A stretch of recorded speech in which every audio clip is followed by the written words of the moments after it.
Good morning, everyone. Thank you so much for joining us. I believe we have probably over 100 people on this session this morning, which speaks to the level of interest in the work in career pathways. Representing the North Carolina Directors Council, we have put together a youth committee, which consists of several workforce development board directors, along with several of the leadership team members from our youth leads. And what we've been able to do is work together during the past year and a half on really focusing on how can we improve our youth programs, how can we improve career advising in general, and make sure that we're helping our customers attain their educational credentials that they need to be successful. Our youth committee work is about improving our next gen youth programs through local innovation, being able to sponsor and promote our next gen youth programs, improving outreach, and most importantly, being able to provide solid career advising, career pathways opportunities, and training people for in-demand occupations to be successful. This training session was actually designed with a lot of input from our next gen youth leads and their service providers. And we have today what we believe to be one of our North Carolina experts in career pathways development, and that is Brandi Bragg, who is our Northeast Career Pathways facilitator. But I really think she's become our North Carolina Career Pathways facilitator. So I'm going to go ahead and turn it over to Brandi. We have a lot to capture in a short period of time, and we will, as mentioned earlier, be able to take questions. And Brandi, I'll go ahead and pass it over to you. Thank you. Thanks, Tammy. No pressure at all, right?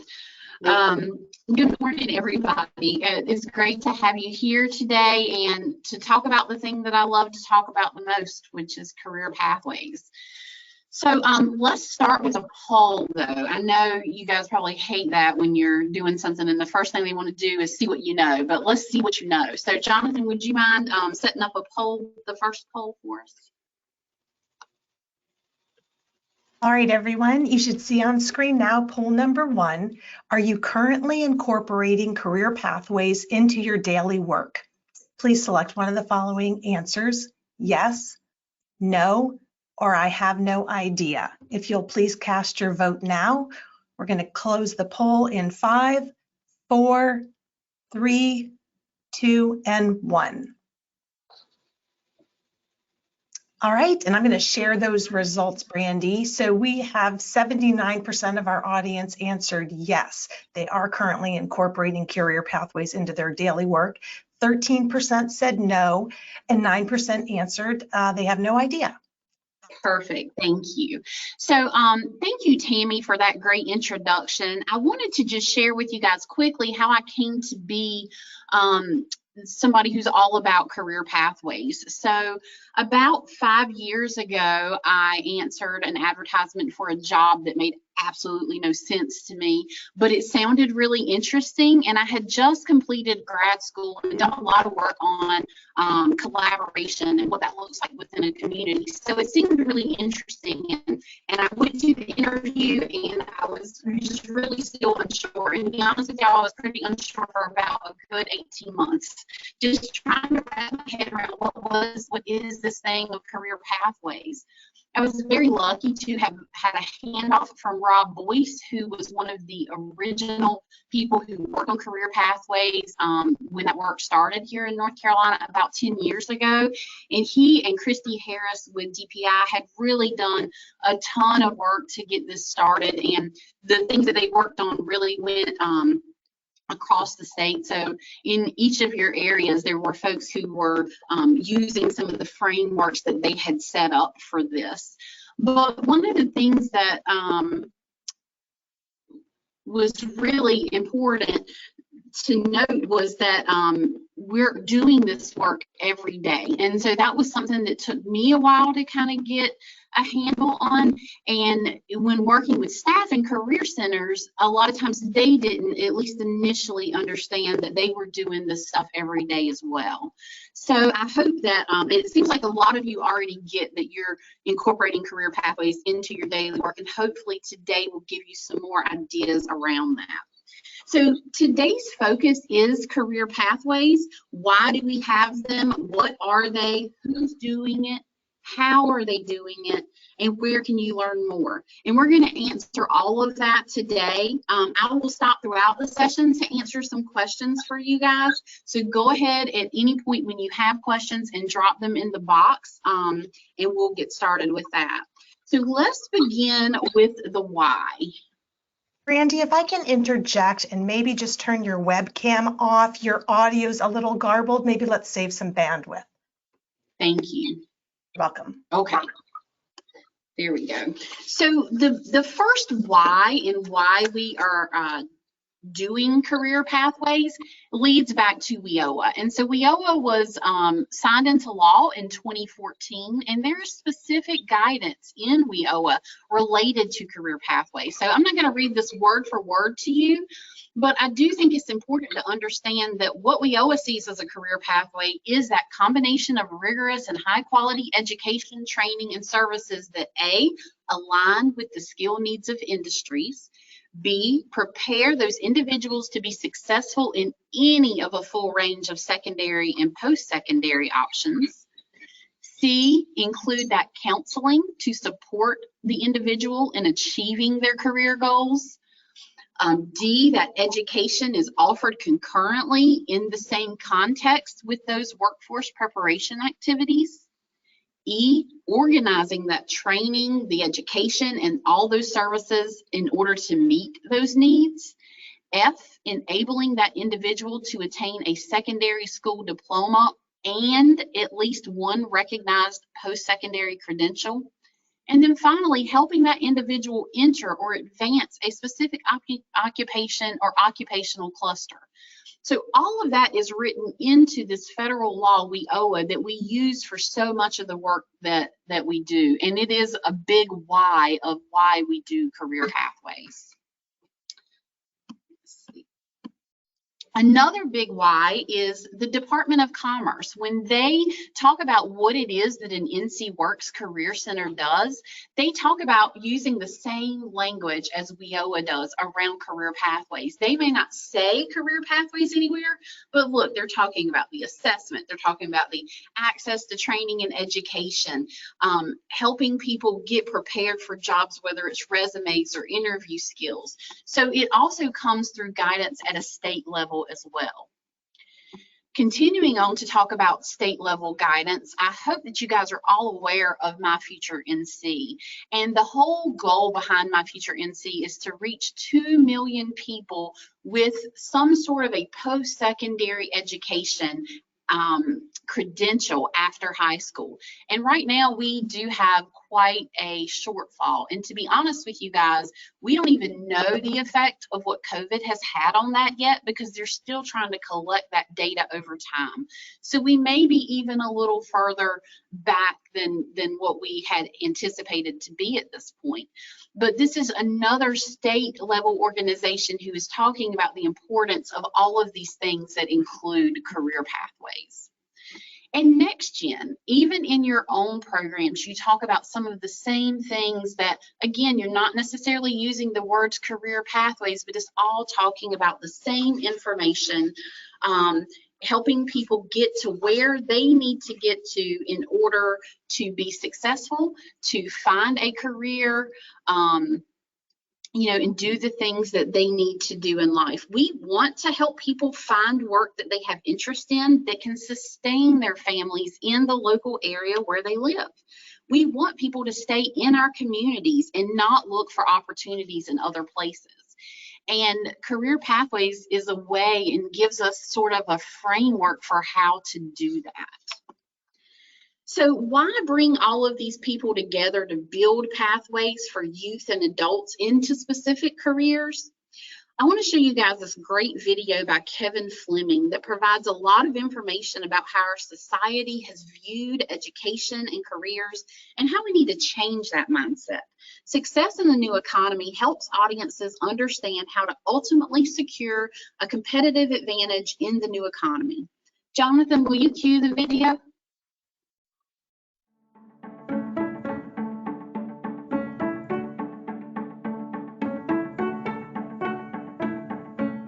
There is a widespread belief that the job market is just waiting for hordes of ambitious, eager young graduates to slide into high-paying jobs in the corner office. They just need to go to college, right? Well, the data tells a different story.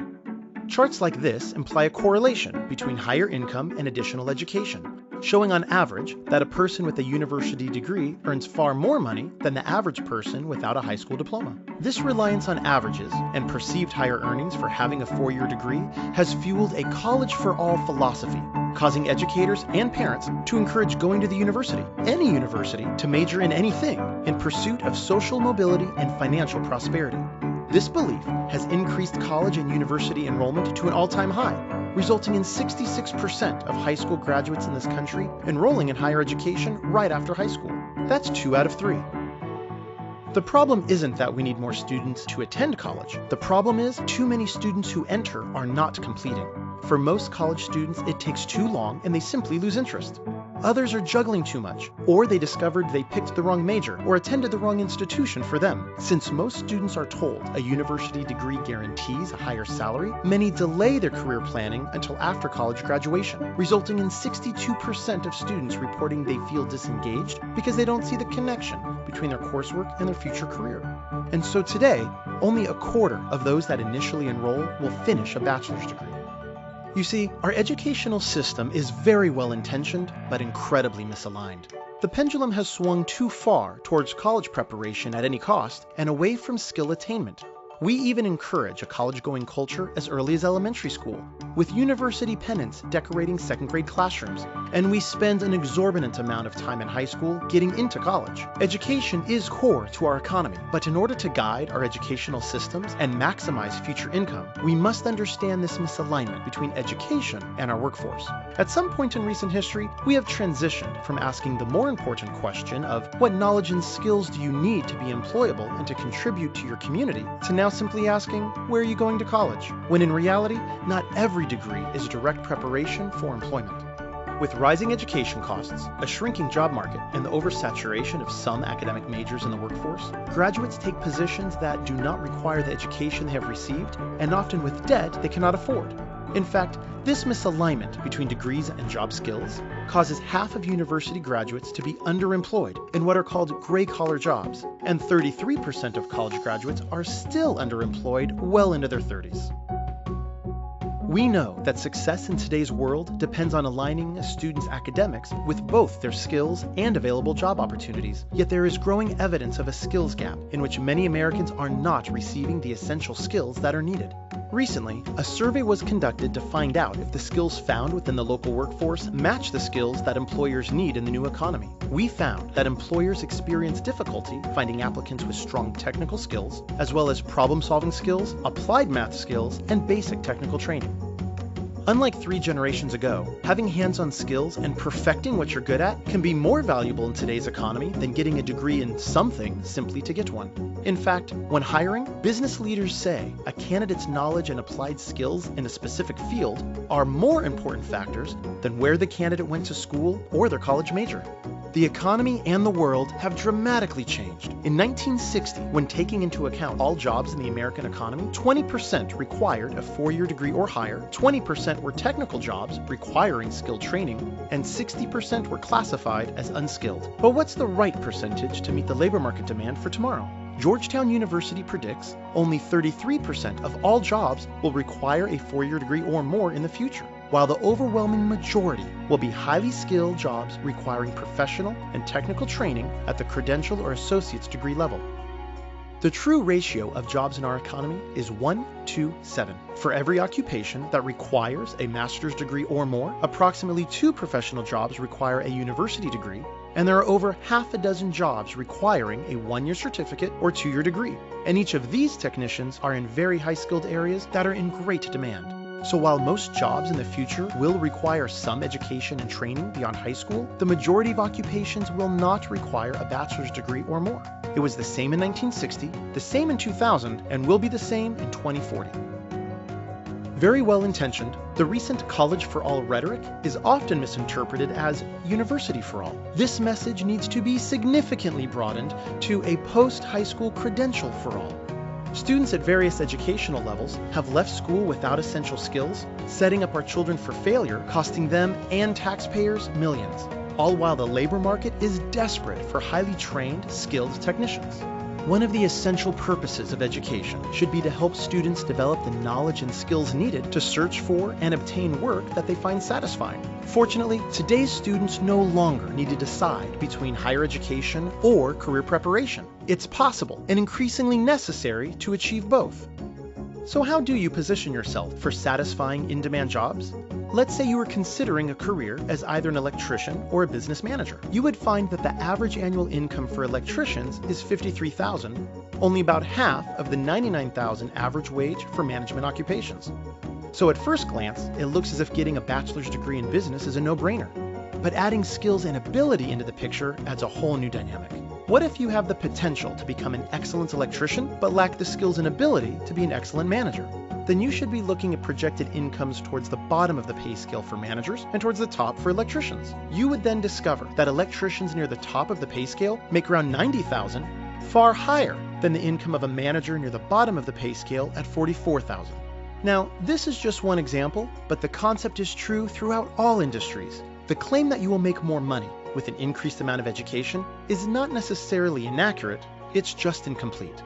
That advice is based just on the averages, but no one is perfectly average. Everyone has unique skills, talents, and gifts. Truth is, the income for the top individuals in a wide variety of technical jobs is far higher than the average income for occupations requiring a 4-year degree. Nationally, associate degree earners range between $29,000 and $76,000, while bachelor's recipients earn between $37,000 and $102,000. But this data only accounts for the 25th percentile to the 75th percentile of full-time adult workers. This means 25% of associate degree holders earn more than $76,000 annually, while 25% of bachelor's degree holders earn less than $37,000. Our world has changed, and the university degree is no longer the guaranteed path towards financial success as it was for previous generations. And even if you do earn one, that education alone may not be enough. In today's highly technical, knowledge-based economy, employers want to know what you can do, and what you can do well, not just what degree hangs on your wall. And new and emerging occupations in every industry now require a combination of academic knowledge and technical ability. One without the other is insufficient. We need to ensure we're providing students with all the essential skills required to be competitive upon graduation. So before enrolling in classes or deciding what you're going to do next in your life, step 1 is self-exploration. Take multiple assessments and really analyze your talents and strengths. Step 2 is career exploration. Understand the jobs available, the income ranges they pay, and evaluate both the knowledge and skills they require. After researching all the possibilities, then engage in career planning by setting a flexible career goal based on your personality and abilities and not just your interests. This doesn't have to be what you want to do for the rest of your life, just set a goal of what you want to do first. Only then can you develop a skills-based education plan, including your tentative career goal with multiple education and training options both inside and outside the classroom. This could include community college, military service, a university, volunteering, registered apprenticeship programs, industry certifications, or gaining work experience. There are multiple paths to success. This is especially true if you are entrepreneurial. 77% of students want to be their own boss, and creating good jobs while rebuilding America's middle class hinges on the success of small businesses and startups. The new secret to success is to create ample opportunities to explore and hone one's skills and to choose an initial career aligned with who you are.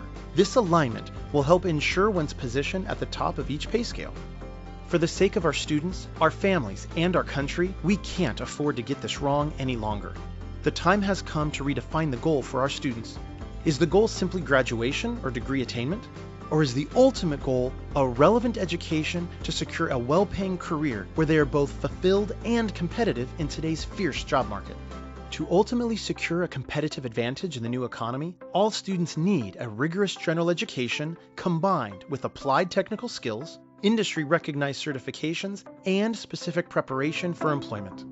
Will they be ready? So I hope you guys enjoyed that video. I know it was a little long.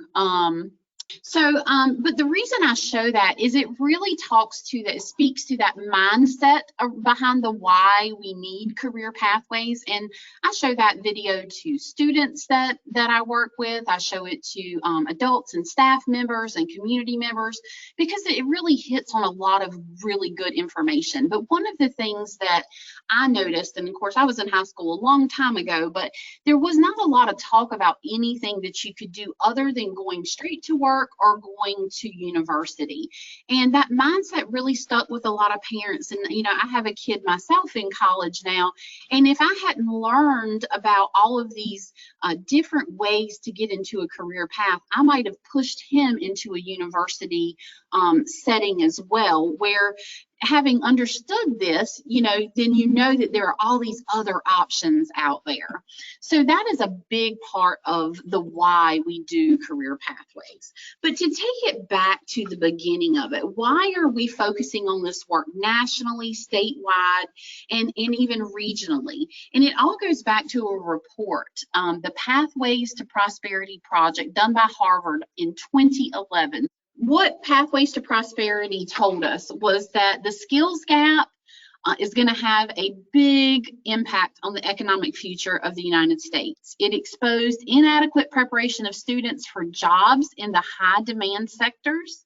It challenged that 4-year degree mentality that I just talked about and really broadened the vision for school reform through multiple pathways. We know now that there are so many different ways to get to that career that you want and the career that sustains you.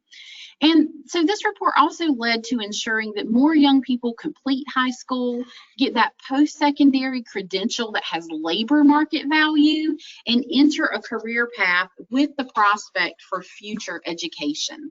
So I know that was a lot of explaining why we do this work.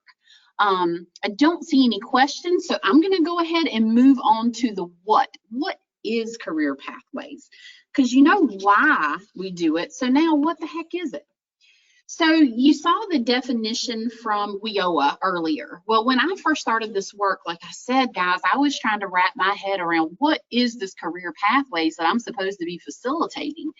And so in my work with the NC Works Career Center staff in my 20-county region, so that was about 10 offices at that time, about 100 people, we did trainings with small group sessions. And one of the things that we worked on was, what does career pathways mean to you? And so each of those groups came up with their own definition, and I took all of their definitions and synthesized it. And this was the definition that we came up with and that we subsequently used in our region since that time. And that's career pathways is an integrated collection of regional and local programs and services connecting youth and adults to the workforce through education and training. But this is the really important part. This is the part that everybody really wanted to emphasize. That is for highly skilled, sustainable careers in high demand industries. And so it's really important to note that, it's about the education and training, but it's really about being able to, like I said earlier, stay where you are, not have to leave your community in order to, do the things that you want to in life. So let's see.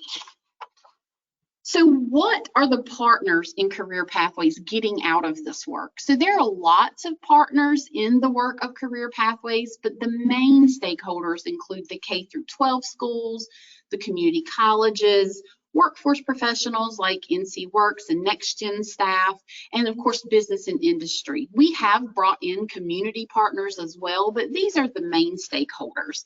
And this is what they get out of career pathways work. The K-12 schools, they want to know, what is it that the companies in our area are looking for? What type of work is it that they do? And how can we get them into our classrooms to help do learn more about these organizations. The community colleges love having that link with the industry to help them build curriculum and even to help them sometimes get teachers for the classes that they need in order to get more folks into that profession.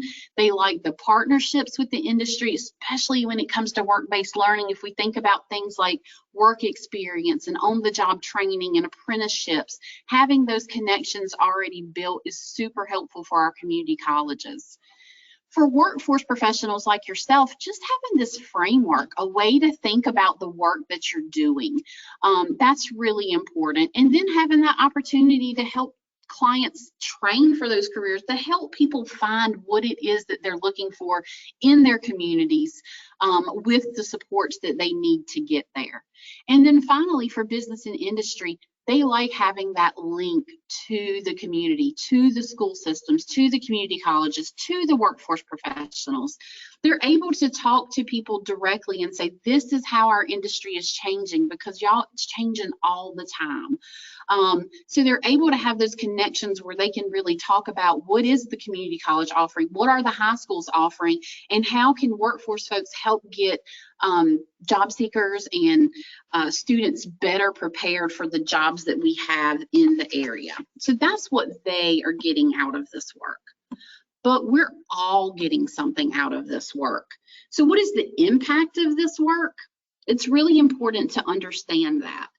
And when employers are in the lead and they are fully engaged, they know what the competencies are that are required. They know how to communicate the skills that they need that can help shape and drive pathway development.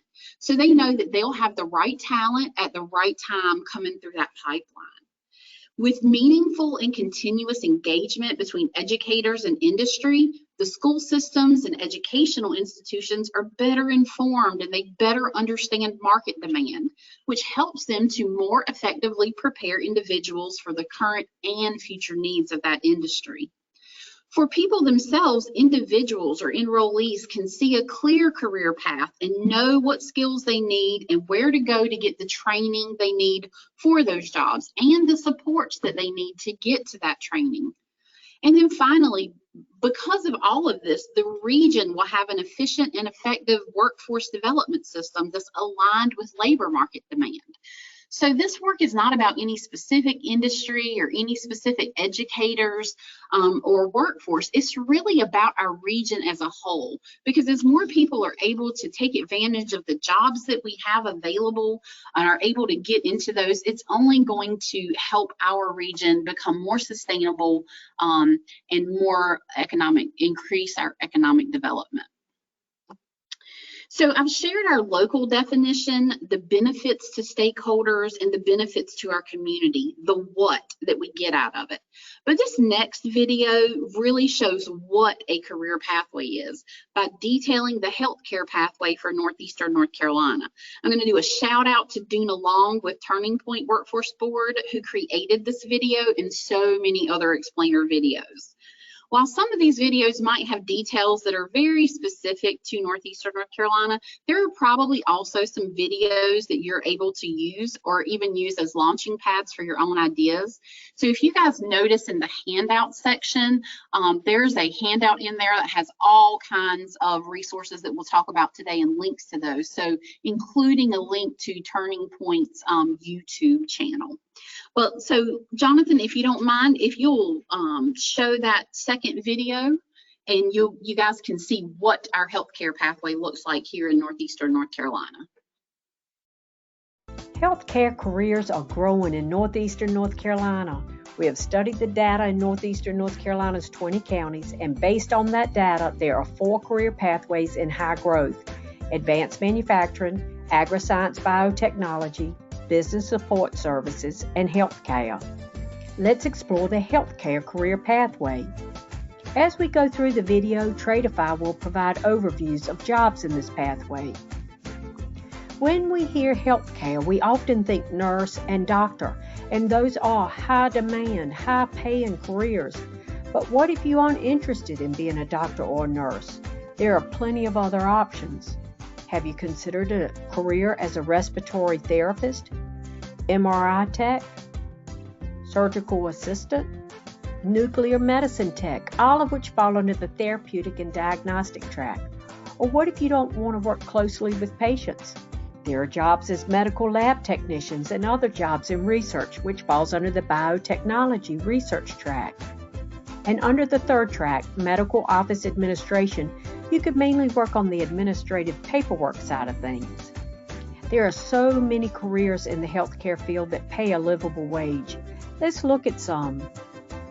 Notice, unlike other career pathway ladders, careers in healthcare require some credential beyond a high school diploma. That could be something as fast as a certified nursing assistant, which in fast tracks can be 4 weeks. Also note the salary is $9.09 an hour, which is a beginning career salary. But that will be hard to live on when you have more responsibilities. So with career pathways, we encourage you to continue your education, grow in your skill sets so that your income continues to grow. Look how the average salary for an associate nursing degree pays $29.06 an hour. That's nearly a $20 hourly increase for a 2-year community college degree. How about locally? ncworks.gov is a state-sponsored website with listings from local employers showing their positions that are currently available.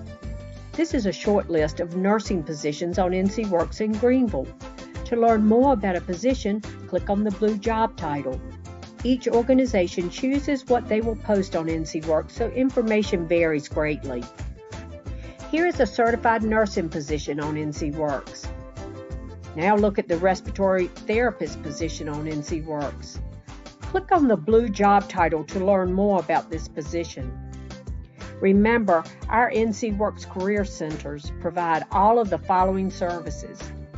To learn more, please visit the following websites.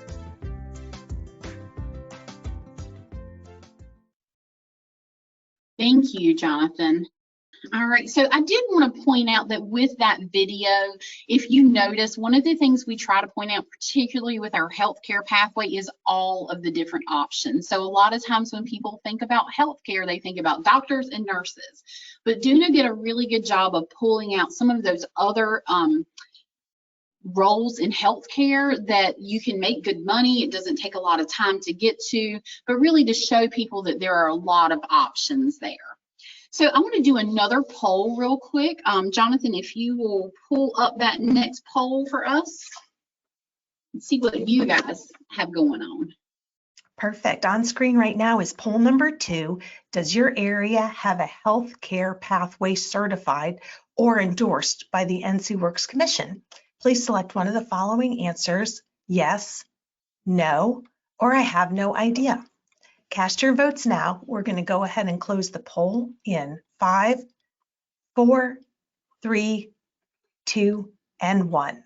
All right, on screen, we have 76% of the audience answered yes, 2% answered no, 22% answered I have no idea. Back to you, Brandi. Great, thank you, Colette. And y'all, that was really kind of a trick question because every single region of the state has a healthcare pathway. I just wasn't sure how many of you were aware. So I'm glad to see that many of you are aware that you have certified healthcare pathways in your region. For those of you that were not aware, I would suggest connecting with your workforce board and maybe your community college, because all of that information is out there somewhere for you to get your hands on and not have to recreate when you're looking into that area. So let's see, I don't see any questions right now. So I'm gonna go ahead and move to the who. Who is involved in career pathways work? So this is a really crude representation of many partners that do this work. And as you will see, NCWorks is in the middle of it. And I could not put enough arrows to NCWorks that you would be able to see everything else, because really NCWorks is the center of all of this work. Nearly every partner we have interacts with the NCWorks Career Centers at some point in the process of career pathways development and implementation. It's because of this that your work is so vital, not just to whichever career center that you work most closely with, but to all of the partners within your area and beyond. It takes input and effort, along with a willingness to connect with partners to increase likelihood of success for your participants. So I'm working, I work in 3 workforce board areas, and one of the areas I work in is Northeastern. And there's also a program there through Elizabeth City State called Project GAP. And I was talking with the director of Project GAP last week, and she said, you know, we partnered with the Next Gen program, the youth program in Northeastern Workforce Board, and it has made everything go so much more smoothly. She said, we have been able to increase the number of people that we've been able to serve. We've been able to be more successful because we partnered with this program, and we were able to braid our resources and really use what we had available to us to help everybody that we were working with. And so that's really important. And I know that you could all probably tell similar stories about working with partners in your area. And I want you to know this is Career Pathways work.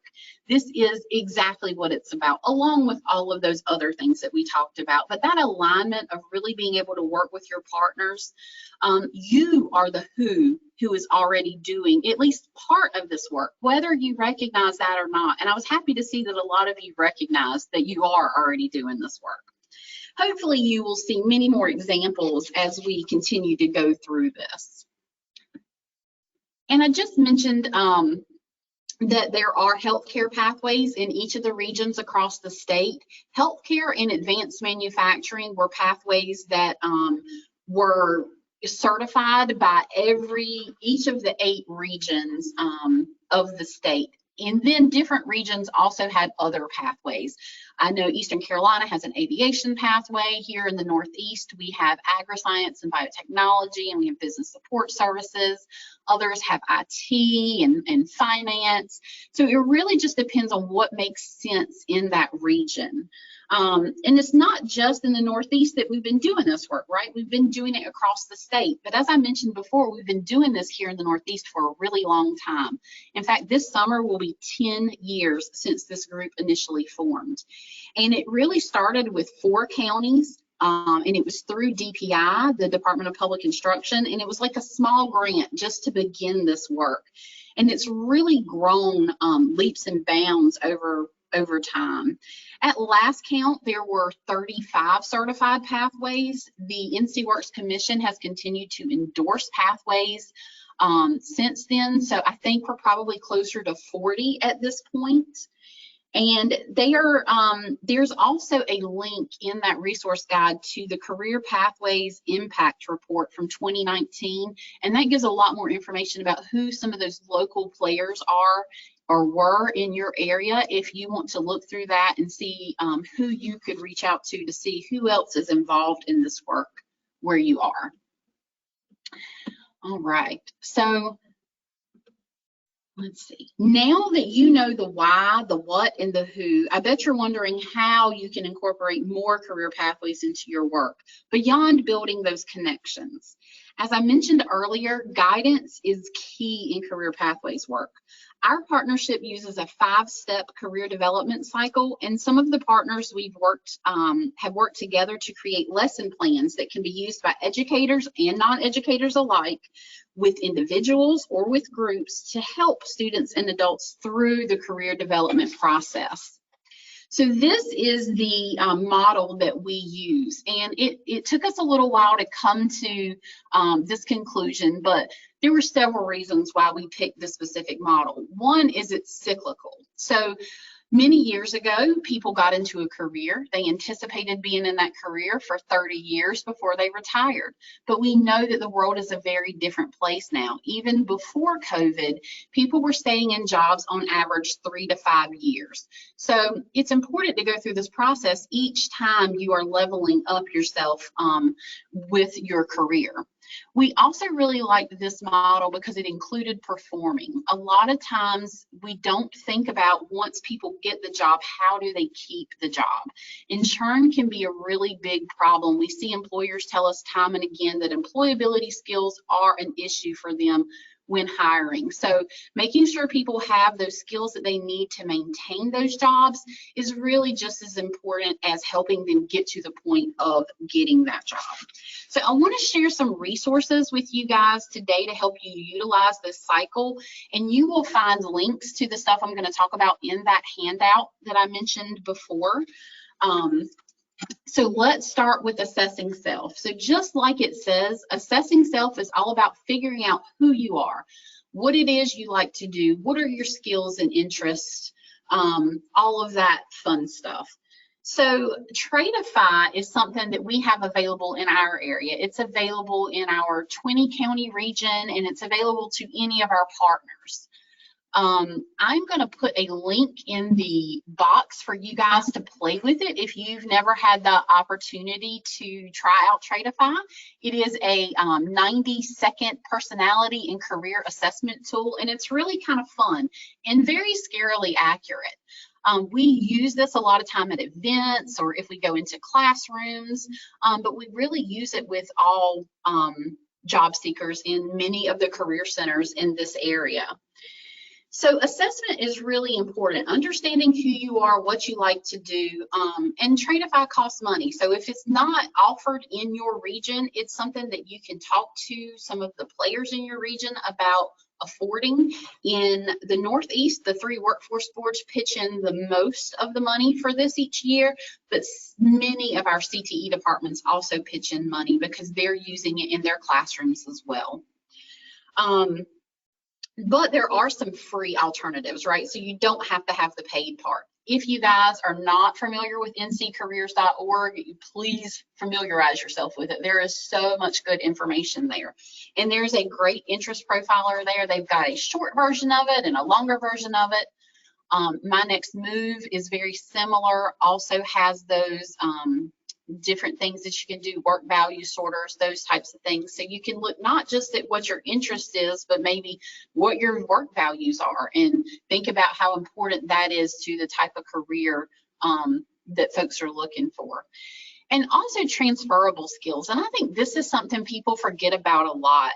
In the past, when I worked with people directly who were trying to move into a new career path, they often would say things like, well, I don't really have any skills. I only worked at McDonald's, or I only worked at Food Lion.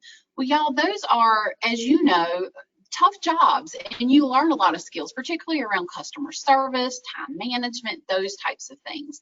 So there's a really cool transferable skills checklist that is linked on that handout that you can use with people to help them think through what their transferable skills are and how that can help them move to the next level with their job. I did want to mention, if you do check out the Redefine, it'll ask you what organization you're with, and I put an organization in there that says Next Gen Webinar, so feel free to use that one. All right, so let's move to the next part of that career development cycle, which is exploring options. So once you have, whoever you're working with has really assessed themselves, they kind of know what it is they like. The next part is exploring options, and there are so many great ways to do that. And again, I've just highlighted a few. Again, I hope you all are familiar with the labor market section on NC Works. I don't know about you, but when I was thinking about what I wanted to do with my life, nobody really explained to me how important it is to look at the labor market in your area or in the area where you want to live. You don't want to get a degree or a credential in something only to find out that it's not available there. So getting that labor market information initially is really important to that process.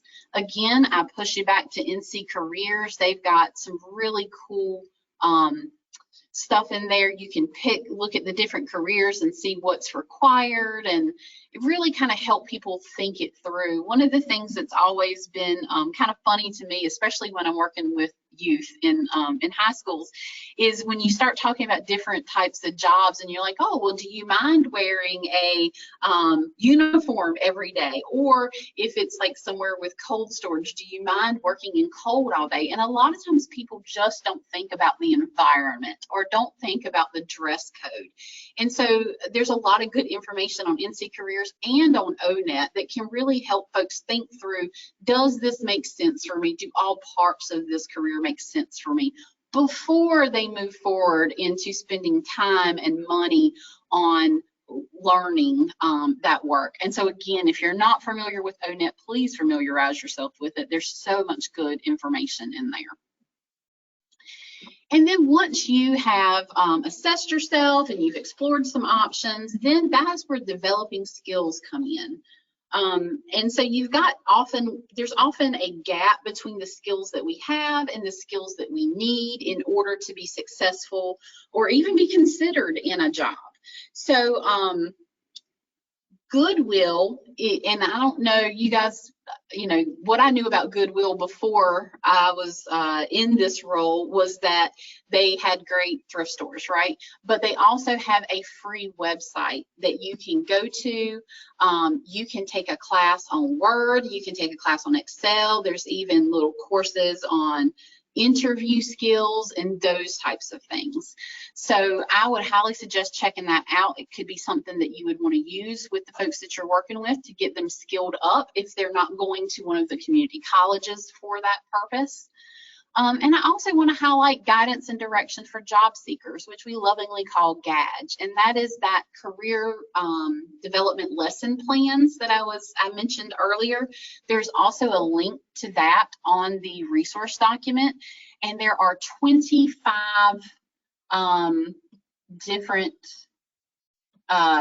lesson plans that you're able to use from that, and they follow the same cycle, right, of the 5 different areas.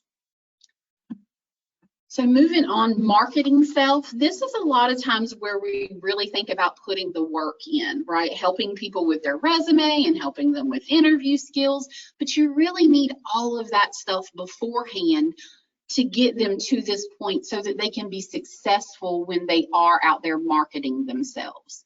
So I hope that you guys are familiar with applicant tracking. There is a great training on the NC Works Training Center website around that, but it's so important. So many resumes now go through those applicant tracking systems, and if they don't have the right keywords, your folks don't even get the option to be looked at for that. So it's a really important piece of it that I hope that you're using, but if not, again, there's a link for you. LinkedIn, and I know you're probably thinking, I work with students, we don't need to encourage them to do more social media.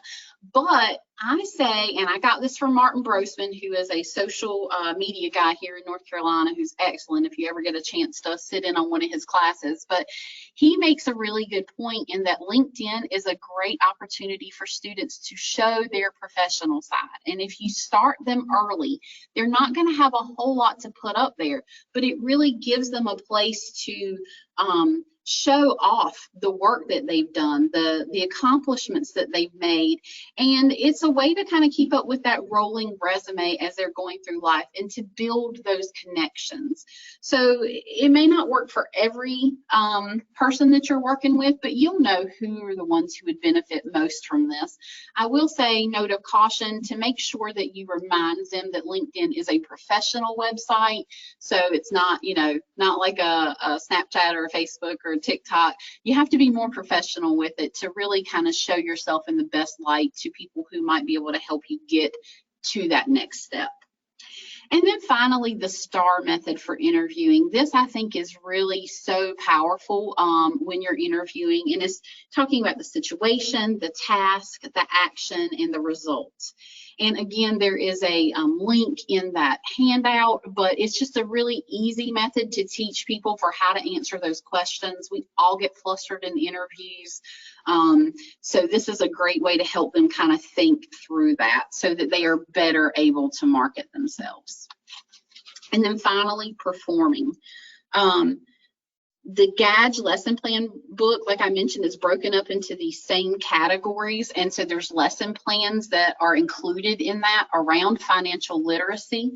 Remember that, you know, sometimes when people get their first job, especially, they've never had money like that before. So having those conversations about how when you get that first paycheck, instead of buying those new shoes you wanted, you might want to hold back some money for your transportation next week.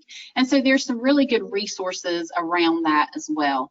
Soft skills, like I mentioned before, employers tell us all the time those employability skills are so important. So there's a lot of lessons around how to make decisions, how to develop SMART goals, how to work as a team, those types of things. And then finally, a really important piece of performing is community resources and those supports in place. So we know a lot of times people will start a job and they will say, yes, I've got my transportation lined up, and then 2 weeks in, that transportation is no longer available for them, or that childcare is no longer available for them. So having options for people to reach out into their community and have connections with these resources to help them so they can perform this job, so that they can continue to move successfully on their career pathway, is a really important piece of performing. And like I said before, we did it as a cycle, because once somebody has worked in that job for a few years and they're ready to take that next step, they have grown as a person. So they need to reassess themselves. They need to go back through the process. Do I want to stay in the same industry that I'm in, or do I want to look at something different? And this just really gives sort of an easy way to think that through and talk that through with folks. So I did want to mention also, along with the GADGE, the Guidance and Direction for Job Seekers lesson plans, nccareers.org also has a section with Educator Resources. You have to scroll down to the bottom and find Educator Resources. There are lesson plans in there as well that connect to career development. They go down even into elementary, but they have some higher grades for older students as well. So I highly suggest that you guys check that out. All right, so we are ready for another poll. All right, everyone. Poll number 3 is now on screen. Do you provide career guidance in all of the areas covered by the career development cycle? Please select one answer: yes, no, I have no idea. And now we're going to go ahead and ask you to cast your vote, please. We'll be closing the poll in 5, 4, 3, 2, and 1. All right, 85% said yes, they are providing guidance in all areas. 12% said no, and 4% answered that they have no idea. Wonderful. Thank you so much, Colette. That's great to know that most of you guys are doing that. All right, guys. So are there any questions? Do we need to stop for any questions right now? I don't see any in the box, but I'll encourage anyone that does have questions as we continue on, go ahead and add those at any time. Thank you. Okay, thanks, Colette. So I'm sure by now you guys are wondering where you can get more information about how to better incorporate career pathways work into your daily work. Hopefully you see, and many of you did already, that you're doing career pathways every day. And it's not just about the connections with the partners. It's not just about the counseling part of it, the whole gamut in helping people find their path, right? So let's watch another quick video again by Duna Long at Turning Point, which follows an NC Works advisor through the process of helping a young person find their career pathway. And this was based on a true story. Nick was telling us the story and we're like, you know what, we want to share this, and this is a great way to share it. So hopefully you guys will enjoy it. This is Nick. Nick is a career advisor at the local NC Works Career Center. The Chamber of Commerce invited a career advisor from NC Works to attend a senior career readiness fair at the local high school. Nick, excited for the opportunity to help students learn about careers that match their personalities, used Redefine, a 90-second visual assessment tool.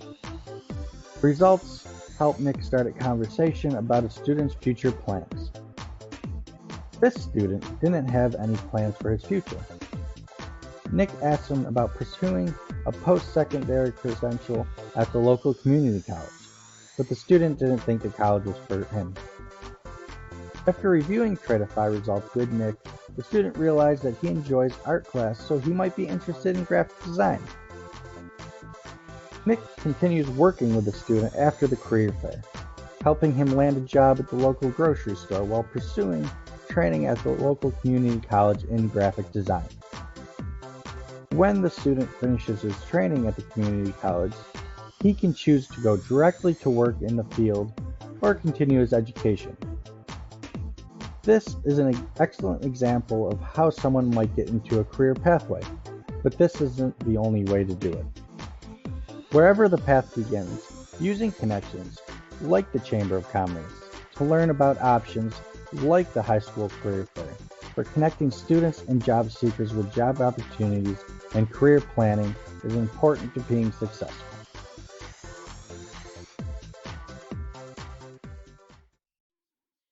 But yeah, so using those connections is really important, and something that I like to highlight, especially when I'm working with youth staff or adult staff at career centers. I know a lot of times folks come in and they just need a job. They just need to be able to pay their bills. I get it. I've been there. But what's so important is to talk to them about, yes, help them get that job. Help them get that job to pay their bills so that they can do what they need to do. But also talk to them about what's next. What can you work on while you're working this job? Because I know you guys have been in Sheetz and McDonald's and Walmart and Food Line. They've all got these self-serve machines, right? So a lot of the jobs, and this is true in factories as well, a lot of the jobs that people used to be able to do without extra skills are going away. They're being automated. So it's really helpful for us to get people thinking about what is that next step? What might you want to do once you get a handle on whatever's going on in your world right now? So I encourage you to have those conversations with people and really help them start thinking about it, even if they're not ready to move forward on it just yet. So I also wanted to highlight that the NC Works Training Center has some excellent trainings on career pathways. This is just a few of them. I know last year in our region, I did quarterly career pathways training with our staff across the region in the NC Works centers, including youth staff as well. And that is posted on the NC Works Training Center as well. At least 3 of them are posted up there. And it goes through some of the career development cycle like I went through today. And there's also some resources and handouts that go along with it to help you sort of implement the things that you're learning. But there's lots of great information up here. In Eastern Carolina Workforce Board actually added to this list as well, and there's some really good trainings about career pathways in that too. So I encourage you to check that out and learn all that you can, because this is not going away, right? Career pathways is not going away. It's going to remain here. And so finally, I wanted to share this resource with you guys. This was created by what we called Career Pathways Champions. When I first stepped into this role, we pulled together out of each center, like I said, we had about 10 centers at the time in our 20-county region, and we had 1 or 2 career pathway champions from each center, because we were really trying to figure out how do we embed all the practices of career pathways into this work so that people see and understand that the work that they're doing every day is career pathways work. And so one of the great things that came out of working with that group was this form. And we use this when we're out at events. We use it when we're in classrooms. And for many of us, we use a second side to it. So on the other side of this would be a link to that video, The Success in the New Economy, that you guys saw this morning, a link to Redefine, and a link to Reality Check, which is one of the best little test assessments on NC careers, in my opinion. It really makes people think about if the path they want to go on is the path that's going to allow them to live the life they want to live. So we put that on the back side of this, and you can access this through the website where you get to those GADGE lesson plans. But we have these customized for each of the NC work centers in the area, and I think some of the youth folks even customized it a little further with what makes sense for them. But one of the things that's really important here is that career pathways terminology. So the more we are able to use this terminology in our standard everyday talking with job seekers, with employers, it really helps to give us this kind of shared vocabulary so that we all understand what we're talking about. You know, stackable credentials are really important because not everybody is able to just go take 2 or 4 years of college to get to what they need to, but they might be able to take a semester-long class and get that certification and work for a little while, and then take another semester or 2 class that adds on to that. And so that's what stackable credentials is. The career ladder, that idea of moving up from entry-level position, the soft skills, which I mentioned before today, you know, sometimes we call those employability skills as well. Labor market information, again, just helping people understand how important it is to know what your labor market is like in the area that you're in or in the area that you wish to live in. And then Redefine, again, because we use that in our region, we highlight that as well. But I love this ladder, and this is what opens up a lot of conversations for us, particularly if you're out at a large event and somebody's just stopping by your table to get that free candy or whatever you've got out there. But we have these printed out, and we can pull that up and we can say, hey, are you happy with the job that you're in right now, with the career that you're in? And then most of the time folks are not. And so you can talk to them about, what education do you have and what do you do now? And you can put all of this at the bottom, and then you can talk to them about, if you had your wishes, your dreams came true, what type of job would you want? And you put that at the top, and then you use the space in between to help them figure out the steps to that next or to that place where they want to be at the top of the ladder. And that's very powerful for people, that they're able to see, hey, there is a way to get to my dreams and my goals. And one of the really cool things about this is they can take this home with them, and they can put it on their refrigerator, and they can think about it. And that's why we included local resources on the page, along with information for the local center, because that's what we're anticipating, that people will do that. And it's really hard to know if that's how they use it, but I do know that we've been able to get people really talking about careers and talking about their career pathways by using this type of information. And so I also wanted to point out our website for any NC career pathways. All of our pathways documents are housed there. So you guys may not be aware of this, but in the early days of certified career pathways, you would have 100 pages or more of pathway documentation in order to be certified. So all of that has been uploaded there, along with our career ladders, which you saw Duna point to in one of those videos, more videos that Duna has done, and really just all types of information that we've gathered over the years, and we just kind of keep it there as a central location. So feel free to peruse that. If there's something that you want to customize for your area, I'm always happy to share that kind of information with you. Let's see, there is even a link to career pathways training prompts that are being used by managers in this region. So I mentioned that last year I did the quarterly trainings with all staff across the region. This year in our region, the managers are actually doing career pathways training in their centers with the staff, the DWS staff, but also the other staff folks, youth and other folks in their area. So they're really able to deep dive into what are some of those local jobs that we have that we know we need to fill, who are some of those local employers and what do they have coming up. They even take field trips to the community college and things like that, so that they can learn more and get more hands-on and build those connections. So there's a list of prompts on the website that they are using, that the managers are using, and you guys are welcome to use those also. So I have one final poll for you, and it's the same poll as we had in the very beginning. I want to see, before we get to questions, if more of you understand now that career pathways is part of your daily work. So Colette? Perfect. All right. This will look familiar. So are you currently incorporating career pathways into your daily work? If you'll go ahead and answer yes, no, or I have no idea, we're going to go ahead and close the poll in 5, 4, 3, 2, and 1. And our answers are 100% of our participants said yes. Yay! Good deal. That is exactly what I was hoping for. Because guys, Career Pathways is part of what you do every single day, and we appreciate the work that you do every day to help folks find what those career pathways are in your area, which is a really important piece of it. So do we have some questions?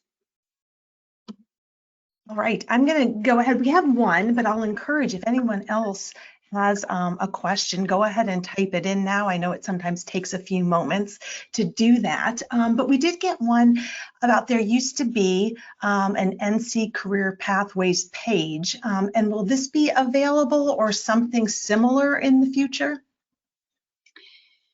We hope so. So I did speak with someone within the NC Works Commission last week and reminded them that we had that page. It had, like I was telling you, on our website, we have all of our certification 100-page documents. And this website used to have all of that information. So I think they're looking to see if maybe it was saved somewhere on a hard drive. Hopefully we will be able to recover that and find a place for it to live. But yes, you're right, it was there. Hopefully we'll find it again. All right, I don't have any other questions that have come in currently, so I did go ahead and put Brandi's contact information in the questions box. Everyone should have that. So should you think of something post-session, I know Brandi was willing for anyone to reach out directly to her. So I think at this, let me see, there is another one that just came in. So let me go ahead and read that question. If we don't have career pathways materials, what is the best way to get started? That is a good question. When it comes to like that last form that I showed you guys, that's something that we did in Word, and I can literally just give you what we have and you can customize it. But when you're talking about like the really pretty career ladder like Duna showed in the video, one, you have to have the money to print them. I don't remember how much that was. We try to update them every couple of years with new information, but all we did was pull out of EMSI. What are our top jobs in these industries? What are the top careers and how much are they paying in our region? And so that's how we were able to create those. Our designer just took something that was kind of already out there and plugged and played.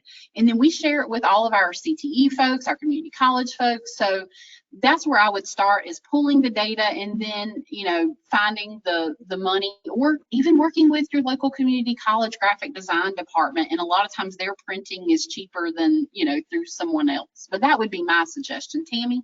Brandi, I'd like to just add, you know, for you to please reach out to your local workforce development board and also look at their website. They may have information.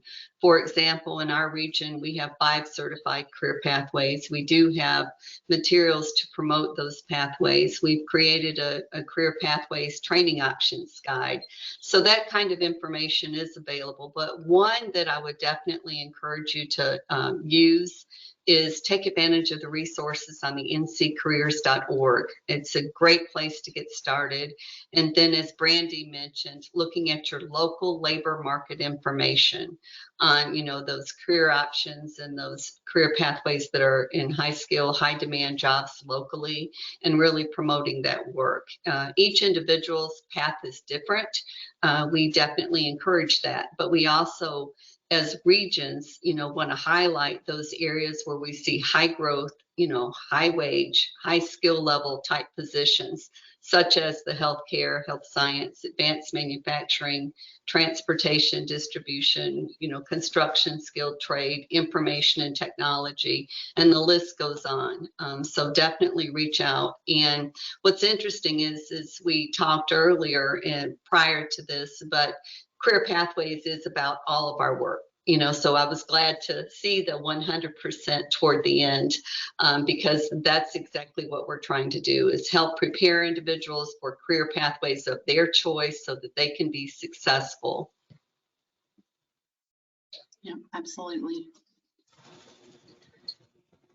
All right, well, I don't have any other questions that came in. So let me just do this. Let me thank you both, Brandi and Tammy, for such a fabulous presentation today. I'd actually like to turn it over to the both of you if you wanted to have some concluding comments for our attendees today. I want to say, Brandi, bravo. It was an excellent overview. I think you hit on all of the points, and what was critical to me was really seeing how you incorporated all of the partners, how the Career Center really is a hub for the connectivity of employers, for job seekers, for students, and we couldn't do it without our community colleges, our K-12. I loved how you connected it early on to our My Future NC initiative. This is where I think, oftentimes we don't realize how our individual work ties into a state goal. And how awesome is that we're all on the same team to really build and elevate North Carolina's workforce. And I believe that while the numbers may change, that 400,000 mark that you pointed to by 2030, our system, is one of the key players of making that happen. Every credential that we help a job seeker earn has just, been a mark toward meeting that goal. So that work is so important. Thank you for capturing, I think, from beginning to end, that pathway's relevancy. And then I also want to just thank our planning team for this session. Northeast, you certainly heard Turning Point, Michael Williams, the director, Dave Whitner, the director for Northeastern, our other planning members, Ginger Brick from Cape Fear, Tammy Wall from Regional Partnership, Misty Price from High Country, Donna Gilbert from Western Piedmont, Elizabeth Cursor from DWS. So there was a lot of work that even in the planning phases where Career Pathways continues to be, how can we elevate, how can we promote, how can we provide more tools for our career advisors to take advantage of these resources. So at the very end, Brandi's contact is on that information, but we do want to hear your feedback. It's very important. Also would like to encourage you to take advantage of those other training offerings on NC Training Center. There is a wealth of information to help all of us be better at what we do and to really share that passion with our customers. So thank you to the Training Center for your partnership with us, Jonathan, Robin, Colette. We couldn't have done this presentation without you. So we really appreciate your work and efforts. Thank you. Absolutely. And Tammy, thank you for the invitation. I love talking about career pathways. And so I want to invite you guys to reach out to me. Not only do I hope that you use some of the information I shared with you, but I hope you share some information with me. So you're already using career pathways in your work. If there's something that you're doing that's really awesome, please shoot me an email and let me know, because we want to do awesome stuff too. So thanks for your time today. And yes, thank you to the staff at the Training Center. You guys rock.